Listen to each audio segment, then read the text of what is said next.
یہ فرمائے گا، اگر آپ نے فائنانس بل جو ہے وہ دیکھا ہو تو تیسری چوتھی دفعہ کوشش کی گئی ہے اس بجٹ کو سیدھی راہ پہ ڈالنے کی، آپ کو لگا کہ کچھ ایسے اقدامات ہو گئے ہیں کہ جس سے ہم سیدھی راہ پہ چل پڑے ہوں؟ بسم اللہ الرحمن الرحیم۔ میں سمجھتا ہوں کہ ندیم صاحب یہ ایک ہٹ اینڈ ٹرائل ہی چل رہا ہے ابھی تک کئی مہینوں سے، اور جو بھی آپ نے انٹرو میں باتیں کی ہیں کہ جی اسٹاک ایکسچینج کو اور بزنس کو کانفیڈنس دینے کے لیے یا ایکسپورٹرز کو اور آٹو انڈسٹری وغیرہ کو ہیلپ کرنے کے لیے، یہ ساری چیزیں ملک صاحب پہلے ہم نے ان چیزوں کو تباہی کے یعنی پیک سے گزارا ہے اپنے ہاتھوں سے پچھلے ایک سال میں، اور ہم نے دیکھا کہ 1 روپیہ لیے بغیر ہم نے قریباً 35 ارب کے قرضے اس ملک میں بڑھائے۔ ہم نے اسٹاک مارکیٹ میں ایکسپرٹس کے پاس بیٹھے ہوئے ہیں، عقیل ڈیڈی صاحب، قریباً 20 ارب ڈالر سے زیادہ 22 ارب ڈالر کی فگر ہے، اس کو نقصان پہنچایا انویسٹرز کو۔ تو یہ 50 ارب ڈالر کے نقصانات کرنے کے بعد آج آپ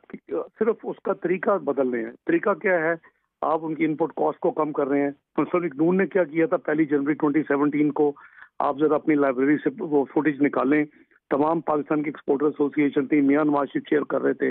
اور 180 ارب روپے کا ان کو پیکج دیا تھا جو شاہد خان نے اور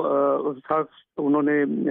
عباسی صاحب نے اگست 17 میں پھر مجھے کہا کہ اس کو اور بڑھاؤ، اور ہم نے 67 بلین اور دیا، 247 بلین روپیز کا پیکج تھا ایکسپورٹر کے لیے، جو کہ آپ کی اکانومی کا 8% ہیں، اور ان کو ہم نے ٹارگٹ جو سبسڈی دی تھی وہ 9 سے 11 روپے پر ڈالر پریمیم کہہ لیں آپ، اب ان کو انپٹ کاسٹ کم کر کے وہی کام کرنے لگے ہیں، لیکن at a very big cost. Devaluation آپ نے پہلے کی، آپ نے لوگوں کی پرچیزنگ پاور 35% کم کر دی، آپ نے اس ملک کی مہنگائی کا طوفان کھڑا کر دیا، آپ نے اس ملک میں انفلیشن جو ہے اس کو آپ نے کئی سالوں کی پیک پہ لے گئے، جو کہ 40 سال سے کم انٹرسٹ ریٹ تھے، 4.5%، ایکسپورٹ ری فائنانس 3% تھی، LTFF 4% تھا، آپ کی انفلیشن 4.6 تھی۔ آپ نے تمام میکرو اکنامک انڈیکیٹرز کا بیڑا غرق کر کے اور ساری دنیا میں انویسٹر کو جا کے تقریر کر رہے ہیں، ان کو کہہ رہے ہیں کہ ہم کرپشن میں ہمارا ملک ملوث ہے، ہماری یہ خرابی ہے، یہ خرابی ہے، یہ خرابی ہے، اور ہمارے ملک میں تو بھائی جان پہلے آپ کے اپنے انویسٹر بھاگ رہے ہیں اور ان کو کانفیڈنس سے چلیں۔ یہ میئر جو ہیں میں سمجھتا ہوں یہ بالکل کوئی میجر جیسے ریفارم جو آپ نے صحیح کہا وہ تو بالکل نہیں ہے، اور ہمیں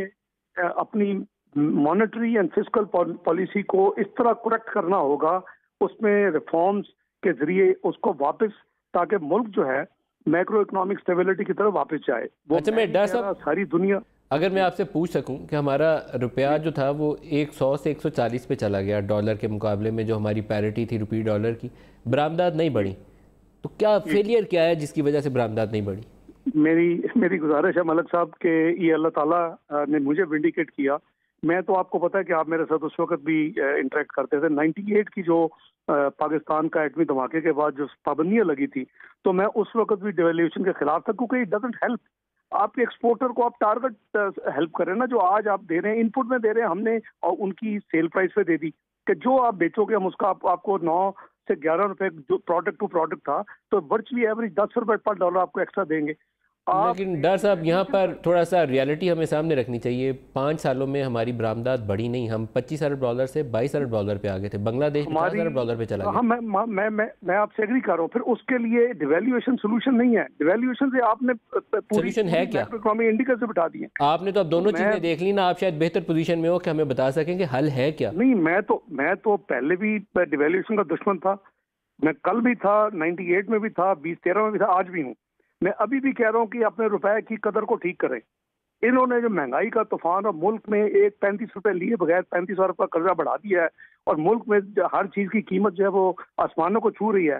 بجلی، گیس، ہر چیز کی قیمت جو ہے وہ آپ کی ساری لنکڈ ہے یہ، اور آپ نیٹ امپورٹر ہیں، آپ ابھی اپنی ایکسپینڈنگ فیز میں تھے